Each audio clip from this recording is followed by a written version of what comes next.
Welcome. Let us continue with our discussion of cosmology. In today's lecture, we shall discuss the accelerated expansion of our universe. Masters, I am to discourse wonders. Ask me not what, for if I tell you, I am no true Athenian. I will tell you everything right as it fell out. A quote from Midsummer Night's Dream by William Shakespeare. I think this quote is appropriate for this lecture, as you shall see. The general theory of relativity admits three and only three possible models of the universe, and they are represented here by a plot of the scale factor of the universe as a function of time. The top plot corresponds to space with negative curvature, like the saddle of a horse. The universe is unbound, and this corresponds to the density of the universe being less than a certain critical density, which I shall define presently. This middle figure is a universe in which space has a positive curvature, like the surface of a football. It is a bound universe, and this corresponds to the density of the universe greater than the critical density. The last model, space is flat, geometry is Euclidean, and the density corresponds to the critical density. The geometry of our universe happens to be Euclidean. Space is flat. The sum of the three angles of a triangle is 180 degrees.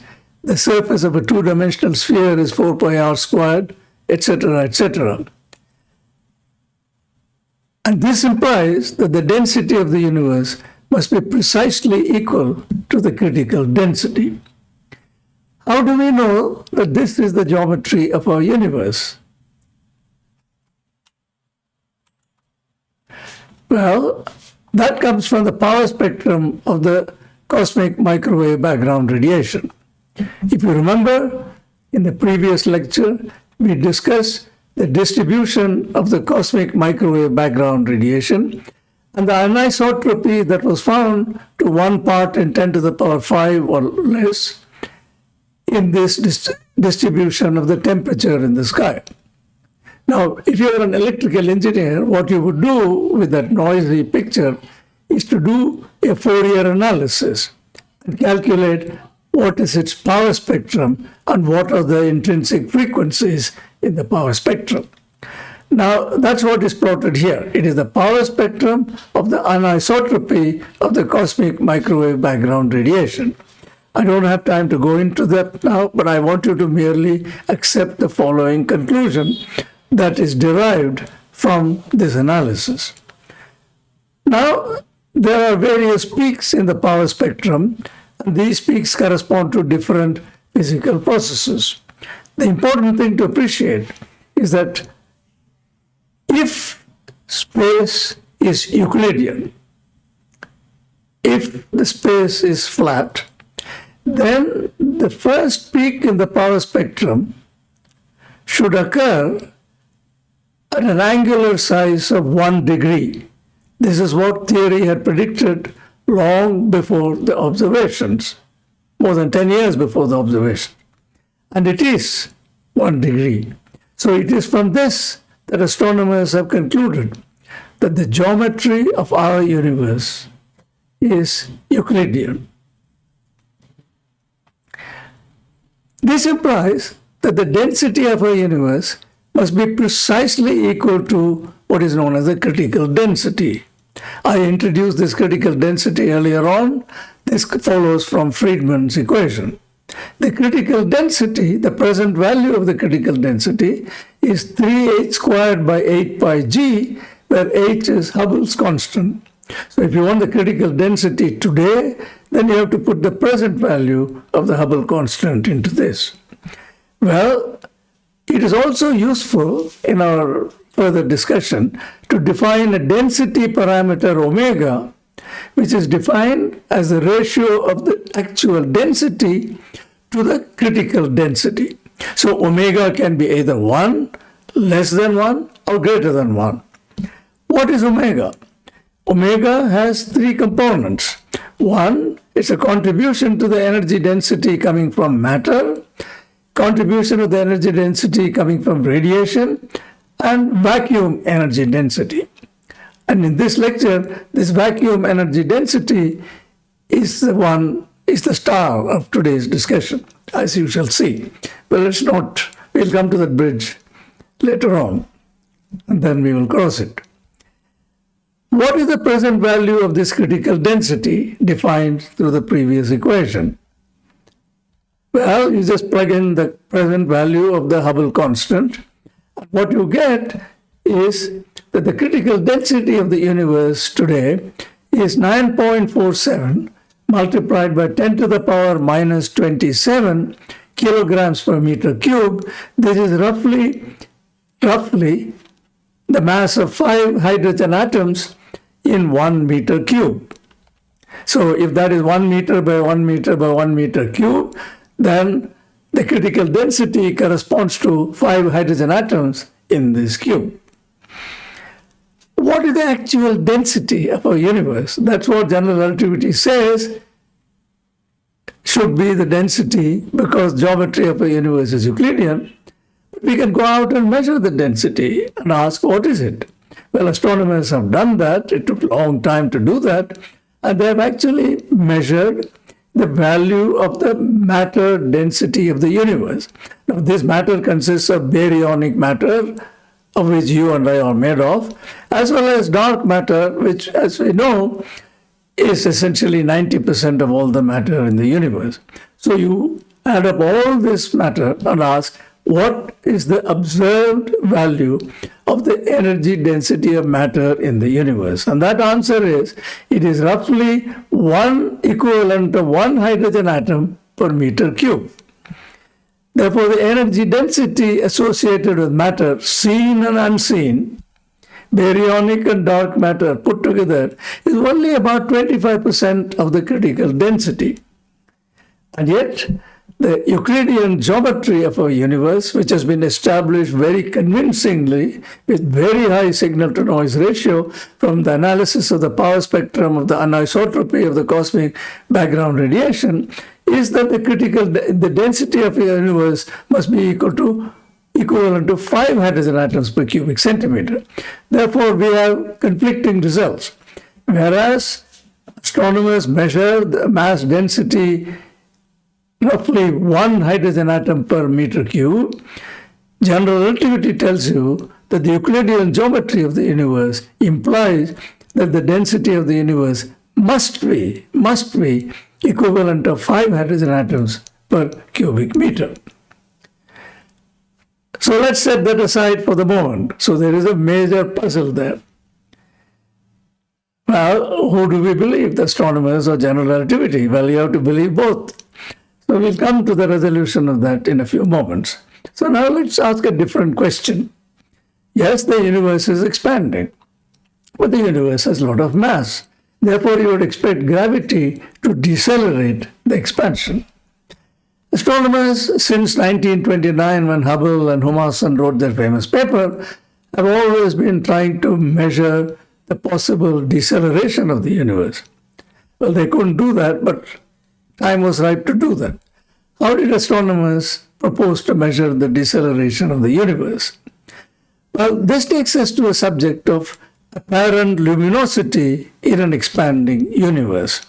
So you have to follow this discussion very carefully, because this involves some very subtle concepts which I cannot develop in detail in a single lecture. Let's see what Newton taught us. If I have a standard candle at the center of the sphere, and if we are at the surface of the sphere at a distance d from it, then the apparent luminosity or the flux is the luminosity of this standard candle at the center divided by 4 pi d square. The matter ends there.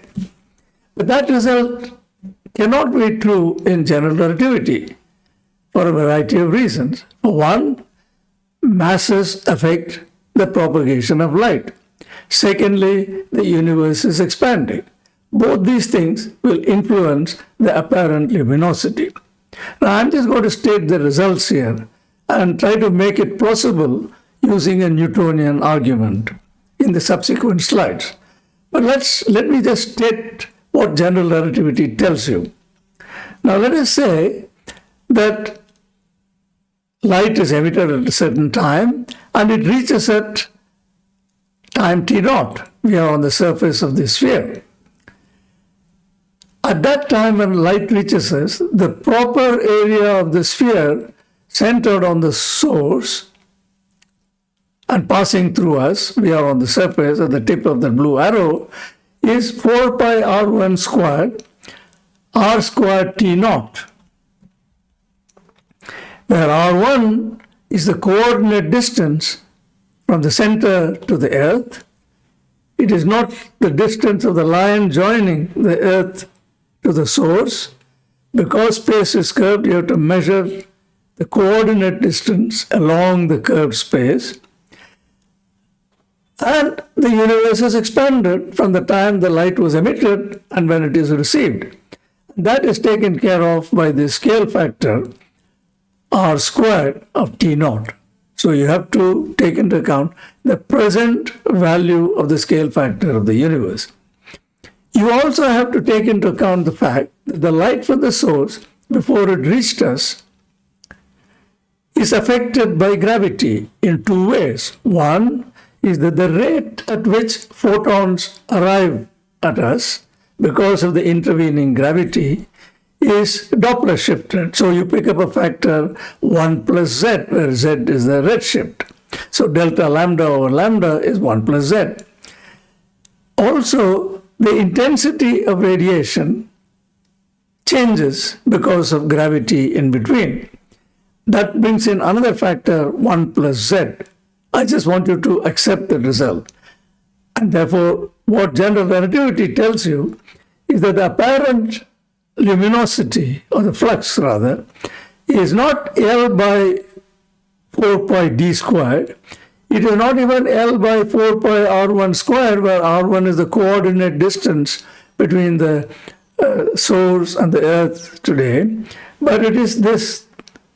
In the denominator, you have the square of the scale factor of the present day universe and 1 plus z squared. So astronomers define what is known as luminosity distance in general relativity. And the luminosity distance is defined as the flux density is L divided by 4 pi dl squared, just as in Newtonian theory, where this dl is the luminosity distance, where the luminosity distance is not the distance of the line joining the earth to the source. It is r multiplied by r of t0, which is the scale factor of the universe today, 1 plus z, where the z is the redshift of the source that emitted the radiation. So if that source is if it is a standard candle, the standard candle is at a redshift of z. It might be a galaxy. Now let us consider radiation from a standard candle, a candle whose luminosity is known to us.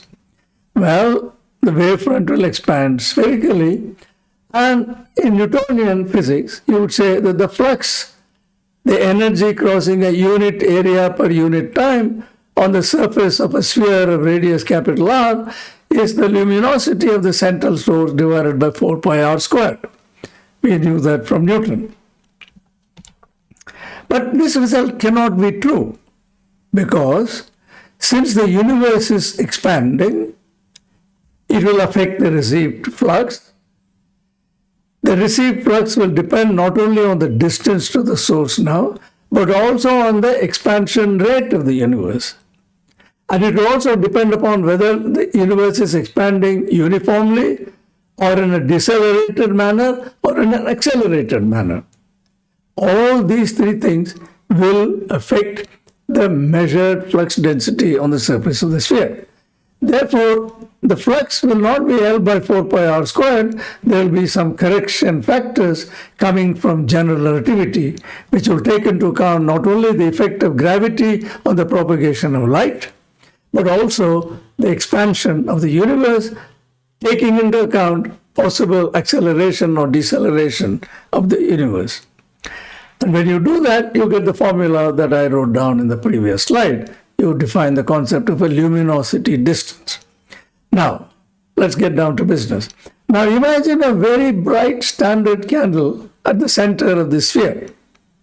And let us assume that this standard candle is very, very far away from us.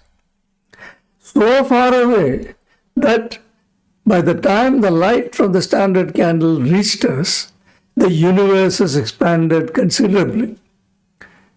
So if the standard candle emitted the light yesterday, the universe hasn't changed very much between yesterday and today. So we are going to demand a standard candle so far away that the light has propagated for long enough that the photons have experienced the expansion of the universe significantly. All right, fine. This is what you would expect if the universe is decelerating. Let us first consider the picture on the left. This corresponds to the expanding wavefront at different times at uniform intervals. In the case of a uniform expansion of the universe, as was envisaged by Hubble, Georges Lemaitre, and others.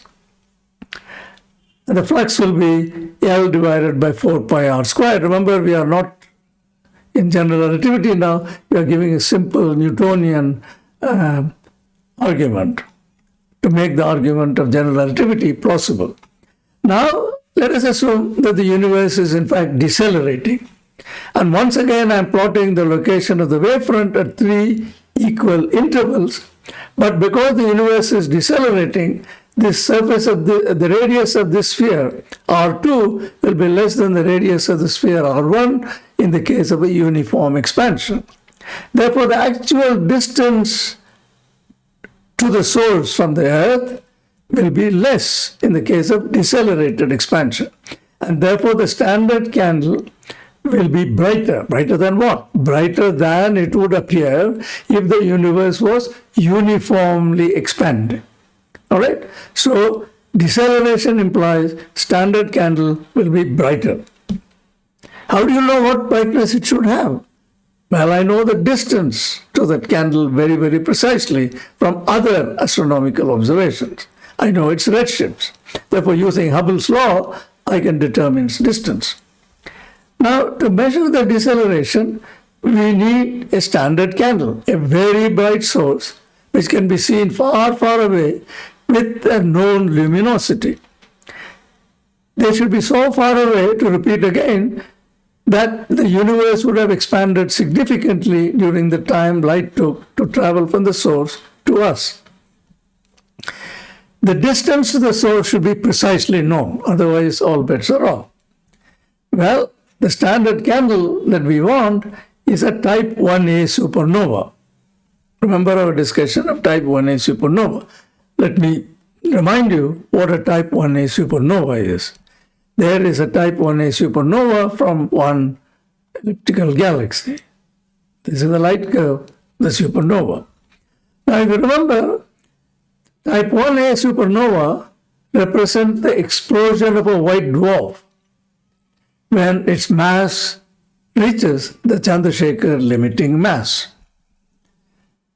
So what you need for such an explosion are two white dwarfs in a binary orbit, spiraling inwards by emitting gravitational radiation, and over the age of the universe, they will coalesce, and the mass of the white dwarf will exceed the Chandrasekhar limiting mass. There will be a collapse. The result of the collapse could be either a black hole or a massive, relatively unstable neutron star, but that doesn't concern us. It is the supernova explosion that results from that implosion that concerns us. Now, astronomers have established that these type 1 supernovae are standard candles if you catch them at the maximum. Here are various type 1 supernovae light curves. They are at different distances. They are in different environments. If you correct for the environment and if you correct for the distances, then they all sit on top of one another. Beautiful. What I'm saying is that the luminosity at maximum, where the cursor is pointing now, seems to be the same for all type 1a supernovae, which are the collapse of massive white dwarfs, which are pushed over the Chandrasekhar limit. So we have our standard candles. They're so luminous that they can be seen very, very far away at very large redshifts. So here is a type 1a supernova from a very distant galaxy. All right, now let's begin our story. How the astronomers tried to measure the deceleration of the universe. In the 1990s, some 25 years ago, astronomers worked very hard to find a large number of such standard explosions in more and more distant galaxies with larger and larger redshifts. The hope was that they would use these standard candles to detect the deceleration of the universe using the luminosity distance argument that I outlined to you. What was the great expectation? Since Hubble's great discovery of 1929 of the expansion of the universe, astronomers had a secret desire to find out someday, the day has come, whether the expansion is decelerating. If so, the universe will eventually slow down, reverse its expansion, and we will have a closed, bounded universe. Now, according to what I told you a few minutes ago, if the universe was decelerating, they expected the very distant supernovae to be brighter than in a universe which was not decelerating, because the distances will be less in a decelerating universe. That's what you expect. So to remind you of this picture, if the universe was decelerating, then the size of this wavefront is smaller than the size of this wavefront, and therefore the standard candle will appear brighter to us. This is our expectation. Now we have a large number of standard candles at precisely known distances. Is this what astronomers found? Well, no. There was a great surprise. If the universe was decelerating, we expect the very distant supernovae to be brighter than if the universe was expanding uniformly. But the distant supernovae were dimmer. Yes, you heard me correctly, they were dimmer. Now, this can only happen if the universe was accelerating instead of decelerating. All right, you've thrown a stone up, you expect it to decelerate, you didn't find it decelerating, you're actually finding the stone accelerating upwards. So this was the astonishing discovery that was made towards the end of 1990. So let me repeat once again. If the universe was decelerating, then you would expect the standard candle to be brighter than in the uniformly expanding universe. But if the universe was accelerating, then you would expect the standard candle to be dimmer. This is what they found. But does it really imply acceleration? The standard candle could be dimmer for other reasons. For example, between us and the standard candle, there could be an assembly of giant molecular clouds full of dust. And this could cause a severe extinction of light, obscuration due to dust particles whose sizes are comparable to the wavelength of light, a phenomenon which we see in our galaxy, indeed in our atmosphere. Is this the reason for the distant candles appearing dimmer rather than acceleration of the universe? Well, there's a way to test this. Here is a giant molecular cloud full of dust. It's obviously opaque to visible light. But if you look at it in the infrared, the top picture is in visible light. Bottom picture is the same region in the infrared. So you see in the infrared, there is an object which is blazing away, which can be seen in the infrared, but not in visible light because of obscuration by dust. So what astronomers tried to do was to look in the direction of these distant standard supernovae with very sensitive infrared telescopes, which are space telescopes with extremely sophisticated infrared detectors. And they failed to detect any intervening dust clouds in the galaxy in which the supernova occurred. Well, the dust causes another phenomenon. It not only causes a dimming of light, but it also causes a reddening of light. Why is the rising sun or the setting sun redder than during midday? And the reason is there's a lot of dust in our atmosphere, particles sizes of a few microns, comparable to the wavelength of light. And if you look along the sunset or sunrise direction, there is greater path length through our atmosphere, therefore there is greater reddening. Essentially, dust particles block out the shorter wavelength, and what comes past the dust particles is only the longer wavelength. That is why the sun appears redder. So you would expect if dust is the reason for the supernovae appearing dimmer, then you would expect the supernovae to be also reddened. No such reddening was observed in any of the distant supernovae. Therefore, one could safely rule out dust particles as responsible for obscuration. Right? This means the fact that the apparent brightness of the very distant supernovae was less than what it would be in a uniformly expanding universe could only be due to larger than anticipated distance to the source. This in turn implies accelerated of the universal expansion. Fine. So, hooray. Let's celebrate. Astronomers plotted the observed magnitude of the apparent luminosity as a function of redshift, and here are the data points, which clearly indicated that the universe was accelerating rather than decelerating. So here is a more professional plot. Here is the same plot, and what astronomers do is not simply visually see is this curve above or below this line between the blue region and the red region, which separates the decelerating universe to accelerating universe. What you do is to actually fit mathematical models and assess through statistical means, chi-square test and other tests, the level of confidence you have in the conclusion.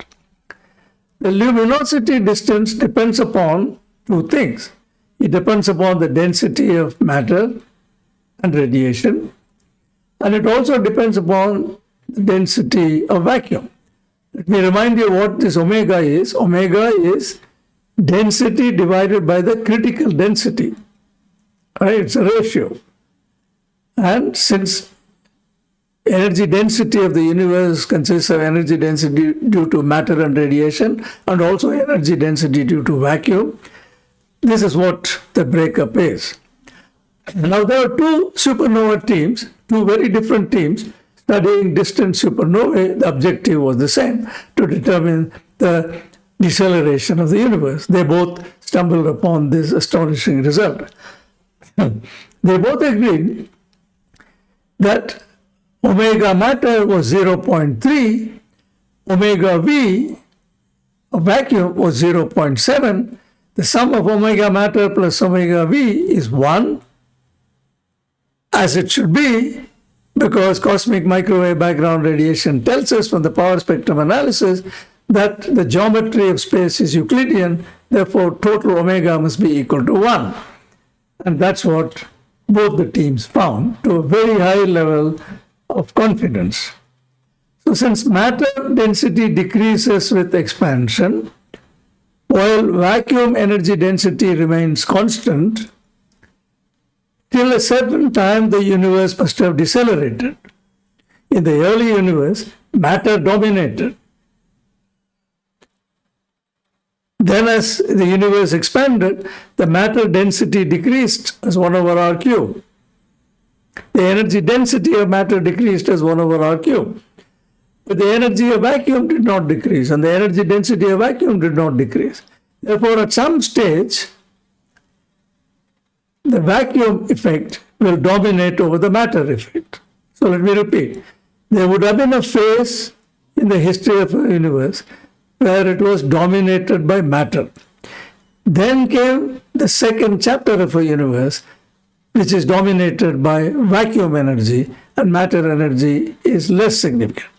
And there will be a third chapter, which we have not yet entered, where matter energy is totally insignificant, and the history of a universe from there onwards will be determined entirely by vacuum energy. Astonishingly, and perhaps somewhat disturbingly, this happened just when the sun was born. So here is another one of those curious coincidences which makes me very uncomfortable. This could have happened at any time in the history last 14 billion years. How come it happened just when our star was born? But let's not get into that at the moment. But not so fast. We forgot the possibility of grey dust. And so we were reminded by an astronomer, a very clever astronomer at Harvard University in Boston. That astronomer invented a new type of dust that would not change the color. It would cause extinction like ordinary dust, dimming of the light, but it will not cause reddening of the light, which dust particles of the size of micron will cause by blocking the shorter wavelength. What kind of dust is it? They called it grey dust. This grey dust consists of needles, not spherical particles. Needles which are 0.1 millimeter long and 0.01 millimeter in thickness. And they showed by detailed modeling that these needles will absorb light at all wavelengths, not just at shorter wavelength, allowing the longer wavelength to pass through, causing reddening. Therefore, these needles will not cause reddening, and this cannot be ruled out so easily by infrared telescopes and by lack of reddening. We said the supernovae are not reddened, but if there is these needles, then it will not cause reddening, so you cannot rule it out. So, do we abandon the idea, exciting idea of an accelerating universe? No. Fortunately, there is a way to rule it out. It is a very, very tricky way to rule it out. But astronomers are game for these challenges. So here is the principle on which the argument is based. So listen to this very carefully. So what is plotted on the y-axis is the scale factor r of the universe as a function of time. Initially, the universe was decelerating. R as a function of time was either proportional to square root of t when the universe was dominated by radiation, which is the very, very early universe, or t to the power 2 by 3 when matter started dominating. So here is the decelerating universe.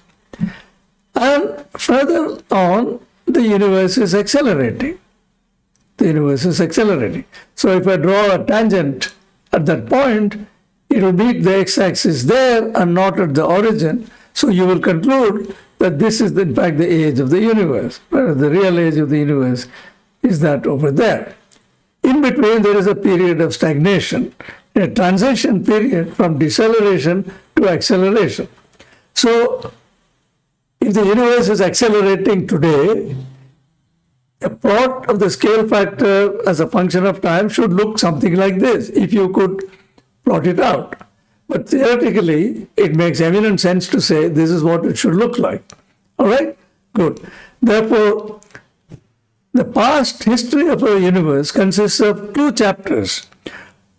The first chapter where matter dominates and where light experiences decelerating universe, and a second chapter in which the universe is dominated by vacuum energy, where the universe is accelerating. So there are these two phases with a transition phase in between. All right. So now, listen to me very carefully. Here is redshift plotted along this axis. or this is also the look back time. So it's either a plot of redshift or a plot of look back time. So in other words, as I look further back on this line, I'm looking at earlier and earlier times in the universe or larger and larger redshifts. Today, redshift is 0. There is 0.5 redshift of 1, 1.5, 2, and so on. We have seen galaxies and quasars with redshift up to 6. And with the James Webb Telescope, we are bound to see even larger redshifts. Now let us concentrate on the type 1 supernovae that astronomers have seen in the past. What I'm saying is, the history of the universe changed at that look-back time, around when 5 billion years ago, when the redshift of the universe was around 1.3. What do I mean by that vertical dashed line? I mean, at earlier times, or at larger redshift, the universe was dominated by matter, and therefore the universe was decelerating. But in more recent times, the last 5 billion years, the universe is dominated by vacuum energy, and the universe is accelerating. So suppose you have your supernovae at all sorts of redshifts. What do you expect? Well, let us consider supernovae in this redshift region. So the light from these supernovae, 1, 2, 3, 4 supernovae, only experience acceleration before the light reaches us. I hope that's clear to you. Therefore, these supernovae will appear dimmer to us than they would appear in a uniform expansion model. Fine? Good. This is what astronomers had found till around 1995. And then they opened the bottle of champagne and said the universe is accelerating. But suppose you could find supernovae with larger redshifts.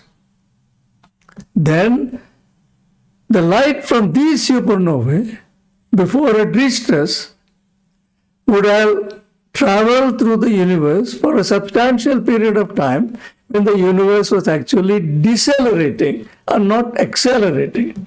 Therefore, those supernovae will appear brighter to us than in the uniform expansion model.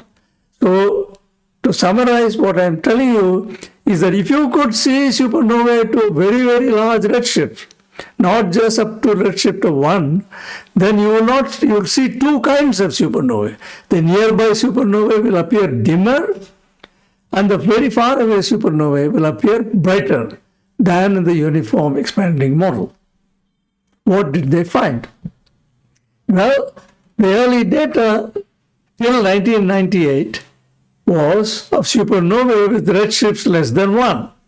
That means you only saw these supernovae, and not surprisingly, they appear dimmer, corresponding to acceleration. But we are now questioning this acceleration, that it could be due to gray dust. The only way to settle that is by looking at these supernovae, finding such supernovae, and showing that, look, if the supernova had redshift much greater than 1, they are actually brighter. Well, there was clear evidence at 99.7% level that the supernovae were dimmer than one would expect if there was a uniform expansion model. A 99.7% confidence level is pretty good. But before we celebrate the discovery of something as profound as the acceleration of the universe, you need to be very sure. This suggested acceleration, but one could not rule out some extraordinarily alternative scenarios like needle-like dust grains. Now suppose we found supernovae at such a large redshift that light from it spent much of its travel time to us in a universe which is matter-dominated, and a universe which was decelerating due to this time, then a supernova would be brighter. So let me say this with a figure. One picture is worth 10,000 words. What is plotted here is redshift, increasing to the right. Above the horizontal line, supernovae will be dimmer. Below the horizontal line, the supernovae will be brighter. This is what you would expect. Supernovae with redshift less than around 1.3 will appear dimmer. Supernovae with redshift greater than 1.3 will appear brighter. I hope that is very clear to you. It's a very clever argument. I wish I had thought of it. What did astronomers find? In 1997, an analysis of the Hubble Deep Field, already existing data, revealed a supernova in a galaxy with a redshift of 1.7. My God, a redshift of 1.7. More significantly, it is greater than 1.3. Then, one of the two teams added 16 more type 1 supernovae, all with redshifts greater than about 1.3. Suddenly, we had 17 new supernovae. In 2006, Adam Rees and his collaborators discovered with the Hubble telescope 13 new supernovae, all with redshift greater than 1. These high redshift supernovae are exceedingly difficult to find. To quote Rees, it is like detecting a 60-watt bulb at twice the distance to the moon. Yes, you heard me correctly.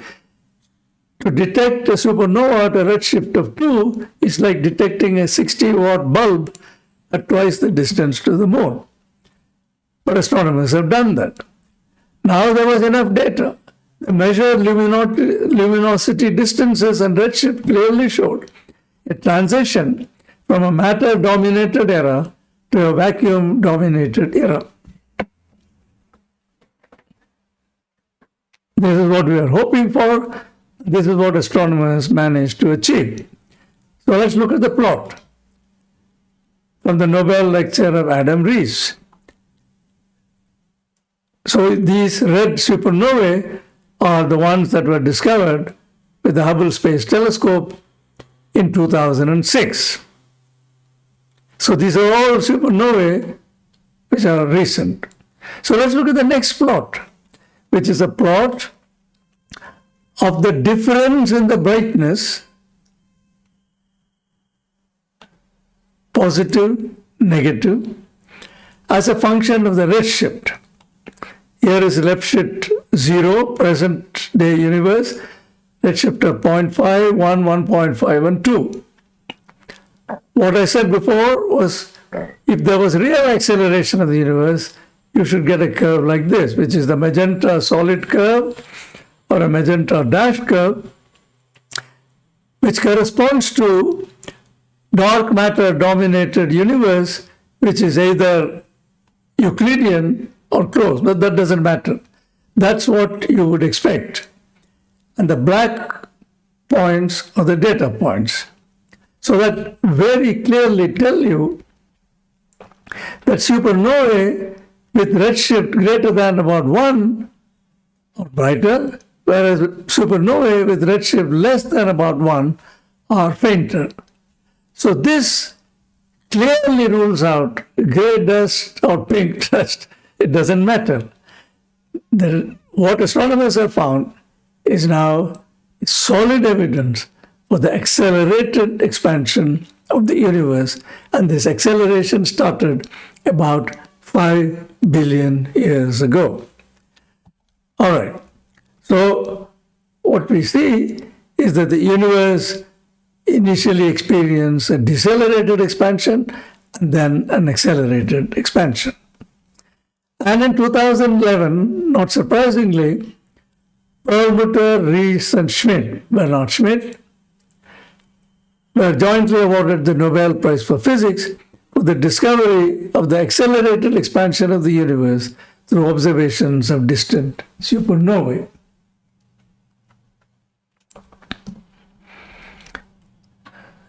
Well, now let's try to understand what does it mean? How can the universe accelerate? When we throw up a stone, it will slow down. The potential energy is increasing at the expense of the kinetic energy, and gravity is pulling the stone back. Now, what if the stone was actually seen to be accelerating?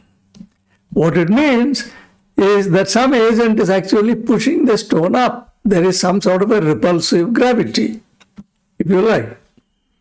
So, if the stone was only experiencing attractive gravity, then the stone will slow down and it will fall if the velocity is less than the escape velocity. But if there is some repulsive gravity, then the stone will slow down, but it will continue to go up. The length of these arrows is decreasing. That's because gravity is still dominating over attractive gravity is still dominating over repulsive gravity. But if repulsive gravity overwhelms attractive gravity, then you find the stone will actually be accelerating. And that's what we are finding with the universe. 13 billion years ago, for reasons we still do not know, wait for the next lecture, there was a Big Bang, an explosive expansion of the universe. We expect the universe to expand, and it is expanding. General relativity also tells us about the nature of the expansion. This will be different for a radiation-dominated universe, where the scale factor will increase as square root of t, and a matter-dominated universe where the scale factor will increase as t to the power 2 by 3. These are two solutions of Friedmann equations. We expect the universe to decelerate.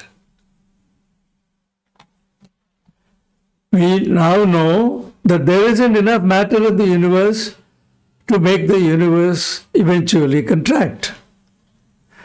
Because although the density of matter is equal, density of the universe is equal to the critical density, the energy density coming from matter, seen and unseen, baryonic matter plus dark matter, is only 0.3. The other 70% of energy density is coming from vacuum. Therefore, we know the universe cannot decelerate enough to come back upon itself and recollapse. So we expect the universe to expand forever. It's like throwing up the stone with a velocity equal to or greater than the escape velocity. But we do not expect the universe to accelerate. The stone may reach infinity, but when it reaches infinity, its kinetic energy will be zero. But you do not expect the stone to have positive energy at infinity. That can only happen if there has been actual acceleration. But the universe is accelerating. So some repulsive gravity is pushing the universe. Not only some repulsive gravity is pushing the universe, but it is dominating over the attractive gravity. Presumably, this is why the expansion of the universe is accelerating instead of slowing down. To repeat once again, the repulsive gravity, for whatever reason that exists, seems to be dominating over the attractive gravity with which we are familiar. Now let's go back to something we discussed in the beginning of this lecture. The geometry of the universe, namely that space is flat, and the geometry is Euclidean, tells us that the energy density of the universe must be equal to the critical density, roughly 5 hydrogen atoms per cubic meter. Let's call it 5 units of energy density. But matter is found to contribute only 1 unit. That's what actual observations tell us. Visible matter plus dark matter, everything put together contributes only 1 unit of energy. Where did the remaining 4 units of energy density come from in order to make the density equal to the critical density? Remember that result, that if the geometry is Euclidean, density must be equal to the critical density, is a very precise statement of general relativity. You cannot get away from that. So where does the remaining energy come from? Well, what is there besides matter, seen and unseen? Well, there is only empty space. Therefore, the remaining 4 units of energy density must come from vacuum. All right? Very good. So here is the energy density budget of the universe. Matter, baryonic matter, of which we are made of, and dark matter, which has not yet been detected, but whose presence we now have established very, very firmly, contributes at most 27% of the energy density budget of the universe. The remaining 73% of the energy density comes from vacuum. Let it come. But what has it got to do with the price of fish, as they say? Can vacuum be the source of repulsive gravity? Otherwise, why am I going on talking about vacuum energy? Can vacuum be the source of repulsive gravity? It can. Why and how? Let me explain. Unlike in classical physics, there is rich physics associated with vacuum in quantum physics. Those of you who have studied some quantum field theory will know and appreciate this. The energy associated with vacuum is positive, just like energy associated with matter is positive. But the pressure exerted by vacuum is negative. Ordinary matter exerts positive pressure. It does work. But vacuum exerts negative pressure. Can I make that argument convincing? I think so. So let us consider this cylinder filled with gas and radiation of the type that we are familiar with. And let us say the piston expands.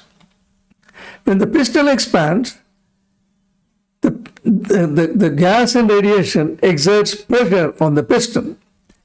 And this pressure is proportional to the energy density of whatever is inside the cylinder. As the volume occupied by the gas or radiation increases, the energy density decreases. Why does the energy density decreases? Because the gas does work on the piston. And first law of thermodynamics tells you that the amount of work done is compensated by a decrease in the internal energy. That is the first law of thermodynamics. So, matter and radiation exert positive pressure. The pressure is proportional to the energy density, 2/3 energy density or 1/3, depending on whether the matter is non-relativistic or relativistic. But energy density is positive, pressure is positive. Now let us say that this cylinder is filled with vacuum. Now as the piston goes up, there is more vacuum. The pressure of vacuum is negative of its energy density. Why? Because as the volume increases, the vacuum energy increases. It doesn't decrease. There is more vacuum, therefore there is more vacuum energy. This is just opposite of a jar filled with matter and radiation. Therefore, vacuum energy exerts negative pressure.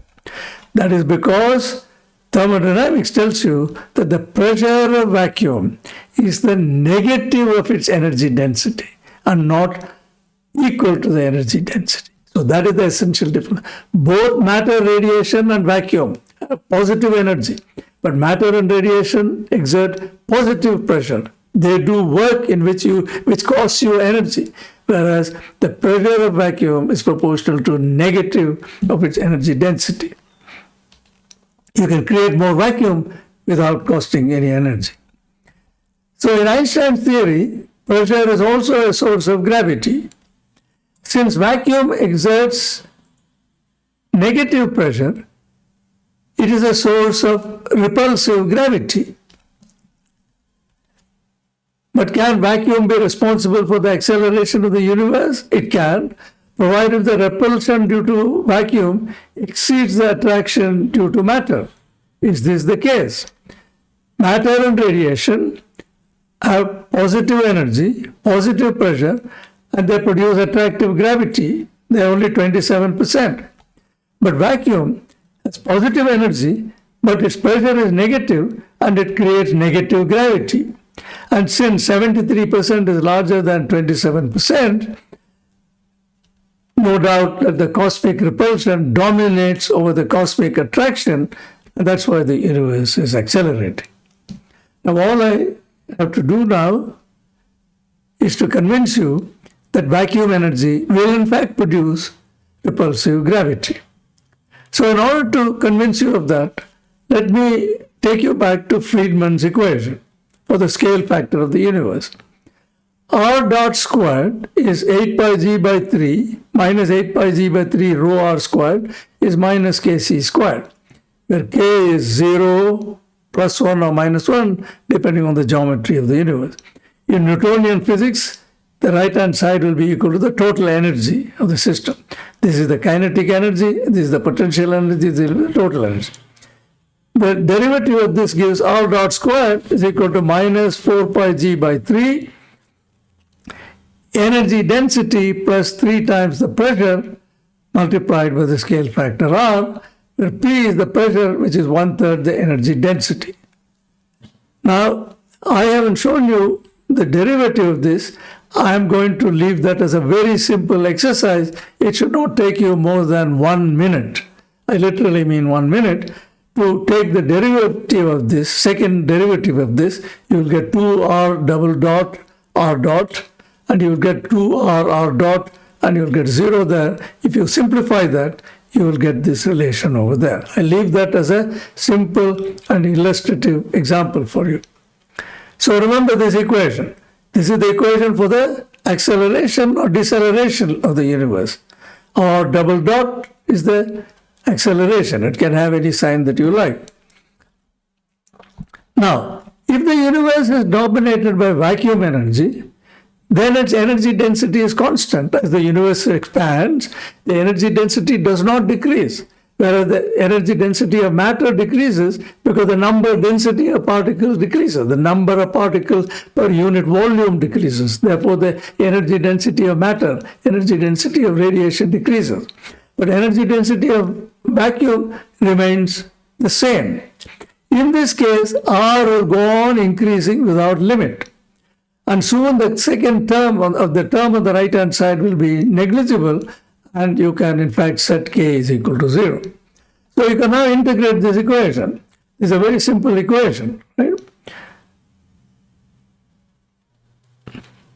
All right, I can take this. The right-hand side is 0. R dot is equal to constant times R. If I integrate that, I'll get a logarithm, and then I can write it as an exponential.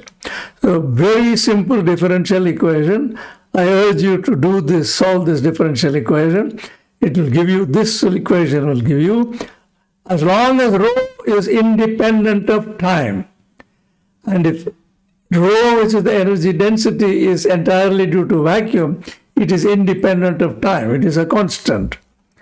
Then our solution of this differential equation is that the scale factor of the universe will increase exponentially as e to the power h over t, where h is square root of 8 pi g rho by 3, where rho is the energy density of vacuum.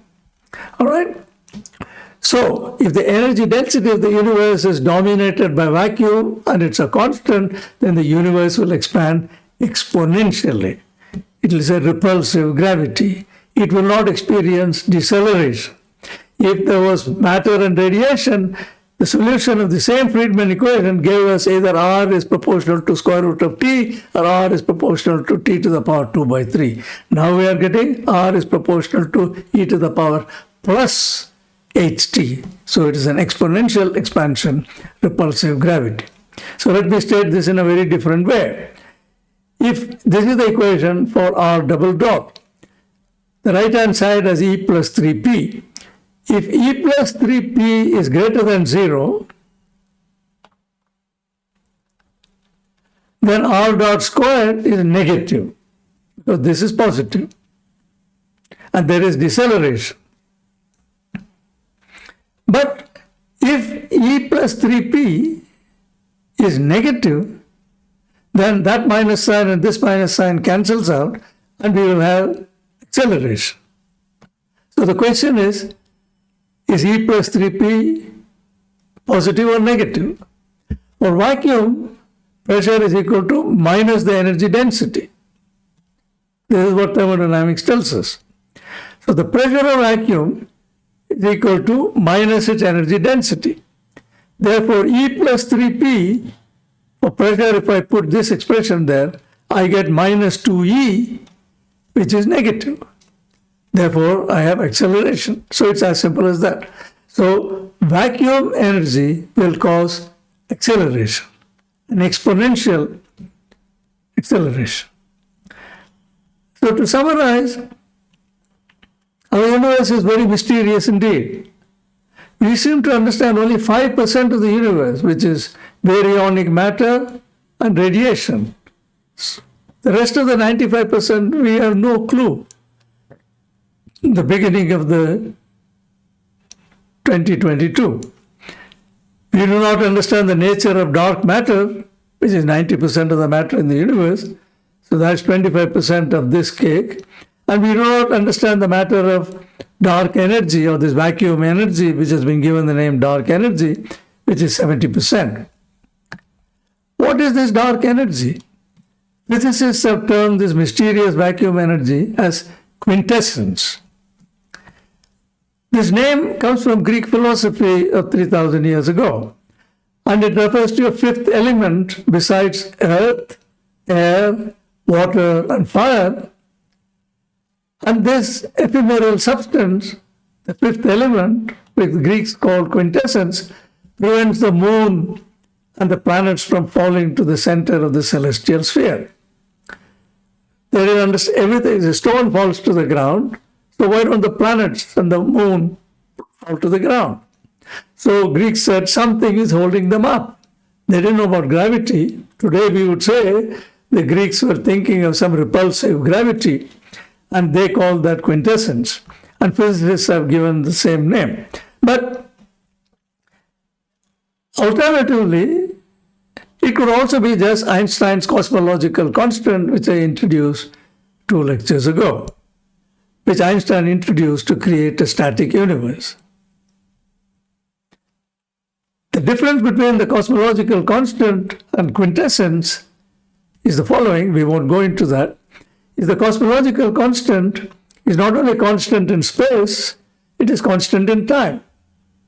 So the universe sooner or later will expand exponentially when the contribution to negative attractive gravity by matter and radiation becomes negligible, and the universe will go on expanding exponentially. But it is also possible that this dark energy density, is a function of time. It could be that later on in the universe, some 10 to the power 100 years from now, the role of the vacuum energy changes sign. We don't know. So the nature of this dark energy is at the moment unknown. So to summarize, the nature of dark matter and dark energy that pervades the universe is the most outstanding question of physics. There is simply no doubt about it. This is the most outstanding question of physics at the dawn of this millennium. So you can look forward to another great revolution in physics, just as it occurred in the beginning of the 20th century. In the meantime, the universe is getting curiouser and curiouser, to quote Alice from Alice in Wonderland. So the universe will expand and expand, become dimmer and dimmer and dimmer, and a long time from now, you will not see anything in the sky. So it is almost as though the universe is empty once again. Well, we'll leave it at that. In the next lecture, we shall ask the opposite question. We said the universe started expanding. What caused this expansion? So the next lecture is devoted to a possible understanding of why there was a Big Bang. Till then, thank you very much.